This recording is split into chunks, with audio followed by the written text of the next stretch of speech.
Hi hello ఎలా ఉన్నారండి బాగున్నారా? ఈరోజైతే మన రెసిపీ పెసరపప్పుతో హల్వా అండి. మనము ఎప్పుడు ఒకే విధంగా కాకుండా ఇలా పెసరపప్పుతో హల్వా చేసుకుంటే చాలా బాగుంటుంది. అలాగే మనకి అమ్మవారికి పండగల కాట్లకి కూడా అమ్మవారికి ప్రసాదం కింద ఈ పెసరపప్పు హల్వా అయితే పెట్టవచ్చు. చాలా సింపుల్గా అయిపోద్దండి, చాలా బాగుంటుంది హల్వా. మరి మనం ఈ ప్రాసెస్లోకి అయితే వెళ్ళిపోదాము. ముందుగా నేను గ్లాస్తో పెసరపప్పు అయితే తీసుకున్నానండి. నేను ఆల్రెడీగా ఇది వేయించుకున్నాను. కంపల్సరిగా పెసరపప్పుని వేయించుకోవాలి లైట్గా. అలా చేస్తేనే పెసరపప్పు పచ్చిదనం అనేది మనకి ఉండకుండా ఉంటుంది. ఇప్పుడు ఈ పెసరపప్పుని 2-3 సార్లు అయితే బాగా కడుక్కోవాలి. పెసరపప్పుని బాగా 2-3 సార్లు అయితే కడుక్కోవాలి. నేను ఒక గిన్నెలో వేసి బాగా కడుక్కుంటున్నాను. ఒక 2-3 సార్లు కడుక్కొని ఇప్పుడు ఈ పెసరపప్పు బాగా కడుక్కున్న పెసరపప్పుని పక్కన ఇంకో బౌల్లో అయితే మనం ఎందులో అయితే ఉడికించుకుంటున్నామో అందులోనే ఇలా దేవుకొని వేసుకోవాలి. పెసరపప్పు అంతా కూడా పెసరపప్పు ఇంత ఇలా వేసుకున్న తర్వాత నేను ఏ గ్లాస్తో తీసుకున్నానో అదే గ్లాస్తో 2 గ్లాసులన్నర వాటర్ అయితే వేసుకోవాలండి. మనకి కరెక్ట్గా సరిపోద్ది. 2 గ్లాసులన్నర వాటర్ అయితే వేసుకొని ఇలాగ స్టవ్ మీద పెట్టుకొని మూత అయితే పెట్టుకోవాలి. కుక్కర్లో కంటే ఇలా ఉడకపెట్టుకుంటేనే మనకు చాలా బాగుంటుంది.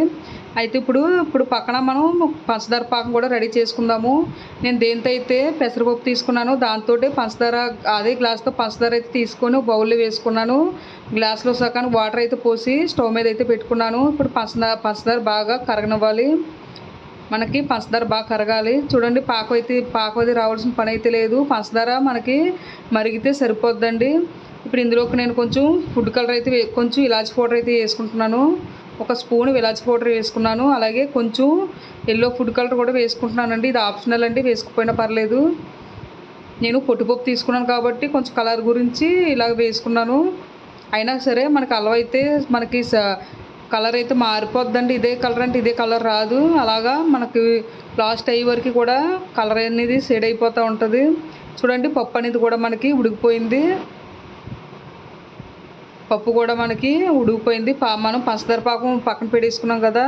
ఇప్పుడు పప్పు అనేది కూడా చూసుకుందాము.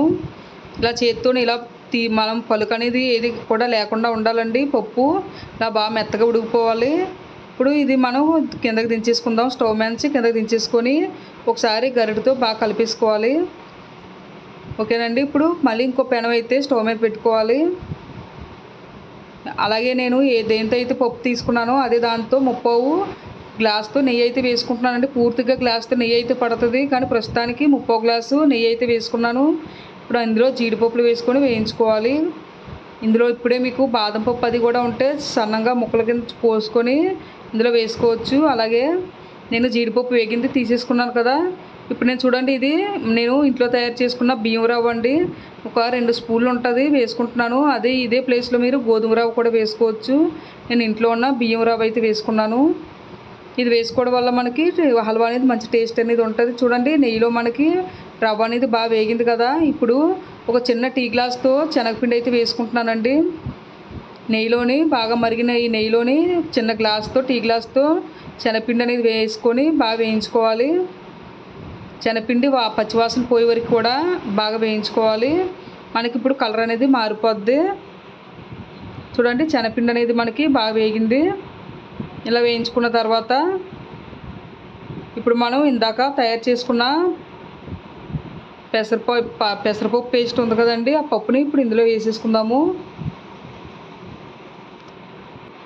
ఇప్పుడు ఈ పెసరపప్పు పేస్ట్ని కూడా కొంచెం కొంచెం వేసుకోవాలి. మనకి నెయ్యిలో వేసుకోవడం వల్ల ఒకసారి పొంగుతుంది కాబట్టి కొంచెం కొంచెం వేసి కలుపుతా ఉన్నది కూడా వేసేసుకోవాలి. నెయ్యి మనకు వేడిగా ఉండడం వల్ల ఒకసారి పెసరపప్పు పేస్ట్ వేయడం వల్ల పొంగుతూ ఉంటుంది. ఇలా వేసుకుంటా కలుపుతూ ఉండాలి. చూడు మొత్తం పెసరపప్పు పేస్ట్ అంతా వేసుకొని ఇప్పుడు బాగా కలుపుకోవాలండి. మనం కొంచెం నెయ్యిలో కూడా ఈ పెసరపప్పు అనేది కొంచెం ఉడికే వరకు కూడా ఇలాగా వేయించుకోండి. మంట అనేది బాగా మీడియం మంట పెట్టుకోండి. మీడియం మంట పెట్టుకొని కలుపుతూ ఉండాలి, ఎందుకంటే మనం బేగా అడుగు పడుతూ ఉంటుంది. కొంచెం ఇలా కలుపుతూ ఉండాలి. ఇప్పుడు నేను ఇందులో కొంచెం సాల్ట్ అనేది వేసుకుంటున్నాను. కొంచెం సాల్ట్ అనేది వేసుకోవాలి. వేసుకొని ఒక 5 మినిట్స్ ఇలా ఉడికితే సరిపోద్దండి. ఈ నెయ్యిలోని పెసరపప్పు కూడా కొంచెం వేగితే మనకి బాగుంటుంది, మంచి టేస్ట్గా ఉంటుంది. ఇప్పుడు ఇందులోని మనం పక్కన పెట్టుకున్న ఉంటుంది కదండి పంచదార పాకం, ఇప్పుడు ఇందులో మనం యాడ్ చేసేసుకోవాలి. ఇప్పుడు మొత్తం పంచదార పాకం అంతా ఇందులో వేసుకొని బాగా కలుపుకోవాలి. మంట అనేది మీరు దగ్గర ఉన్నారంటే హై మంట పెట్టుకున్నా సరే బాగా తిప్పుకుంటూ ఉండాలి. ఇప్పుడైతే మనకు లూజ్ అవుతుంది. లూజ్ అయినా సరే మనం స్టవ్ మీద ఉడికిన కొద్దీ మనకి దగ్గరగా ముద్దల వరకు అయిపోద్దండి. కానీ టైం అయితే పడుతుంది. మనం అలా తిప్పుతూ ఉండాలి, కలుపుతూ ఉండాలి, లేకపోతే అడుగు పడేస్తూ ఉంటుంది. ఇప్పుడు ఇది కొంచెం ఉడికే వరకు కూడా మనం హై మంట పెట్టుకోవచ్చు, హై మంట పెట్టుకొని ఉడకబెట్టుకోవచ్చు. మనం ఇలా కలుపుకుంటూ ఉండాలి. మనకి అలాగా దగ్గర పడిపోతూ ఉంటుందండి. మనకి పలచగా ఉంది కదా అని కంగారు పడొద్దు. మనకు అలా ఈ పాకంలోని మొత్తం ఈ నూక అలాగే ఈ పప్పు ఇదంతా కూడా ఉడుకుతూ ఉంటుంది. చూడండి ఇలా దగ్గర పడుతుంది కదా, ఇలా దగ్గర పడినప్పుడు లో టు మీడియంలోని మంట అయితే మీరు అడ్జస్ట్మెంట్ చేసుకొని పెట్టుకోవాలి. ఇప్పుడు ఇలా కలుపుతూ ఉండాలి. మీరు కలపడం ఆపేసారంతే మనకి అడుగు పడేస్తూ ఉంటుంది. ఇలా దగ్గరికి ఇలా కలుపుతూ ఉండాలి. చూడండి పెనాన్ని అనేది మనకి కొంచెం ఉగ్గుతూ ఉంటుంది. మనకి మనం ఇలా తీగానే పెనాన్ని పక్కన కొంచెం ఉగుతుంది కదండి. ఈ టైంలోని మనకి ఉన్న కొంచెం పావు కూడా నెయ్యి అనేది వేసుకుంటున్నాను. ఇందాక నేను 30 గ్లాస్ నెయ్యి వేసుకున్నాను కదా, ఇప్పుడు ఉన్న పావు కూడా వేసుకుంటున్నాను. కరెక్ట్గా మనం పప్పు అయితే ఎంత తీసుకున్నామో అంత నెయ్యి కూడా పడుతుందండి. ఆ మాత్రం నెయ్యి వేస్తేనే మనకి హల్వా అనేది టేస్ట్గా ఉంటుంది. ఇప్పుడు దీన్ని బాగా కలిపేసుకోవాలి.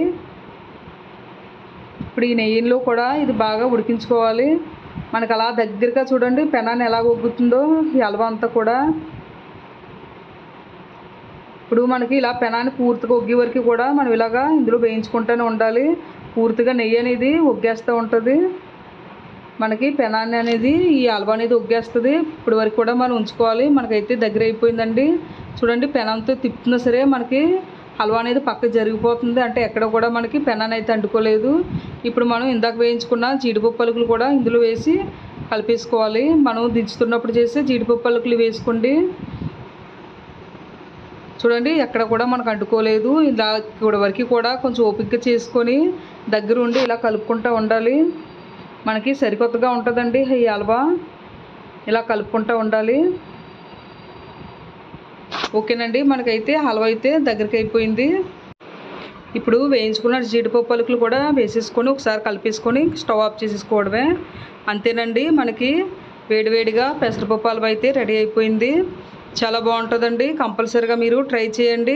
మనకి ఇలాగా అమ్మవారి పండుగల కాట్లకి కూడా ఈ పెసరపప్పు హల్వా నైవేద్యంగా అమ్మవారికి పెట్టవచ్చు. చాలా బాగుంటుంది, కొత్త వెరైటీగా ఉంటుంది. ఎప్పుడు మనం ఒకేలాగా పరమాన్నం కానీ అది సూజీ హల్వా కానీ ఇవన్నీ మనం చేసుకుంటూ ఉంటాము. అదే కాకుండా కొత్తగా ఇలా తయారు చేసుకోండి, చాలా బాగుంటుంది. అన్నీ కూడా ఇంట్లో ఉన్న వస్తువులతోటి మనం ఇలా తయారు చేసుకోవచ్చు. ఓకేనండి, మీకు ఈ రెసిపీ అయితే నచ్చిందా? నచ్చితే లైక్ చేయండి, షేర్ చేయండి, సబ్స్క్రైబ్ చేసుకోండి నా ఛానల్ని. కంపల్సరీగా ట్రై చేయండి. మీకంటే ఎలా వచ్చిందో నా కామెంట్ సెక్షన్లో కామెంట్ అయితే పెట్టండి. ట్రై చేయండి, చాలా బాగానే ఉంటుంది. ఒకసారి ట్రై చేస్తే ఈ స్వీట్ కూడా మీరు ఎలా ఉన్నదని కూడా మీరు టేస్ట్ అయితే చేయగలుగుతారు. Okay friends, bye.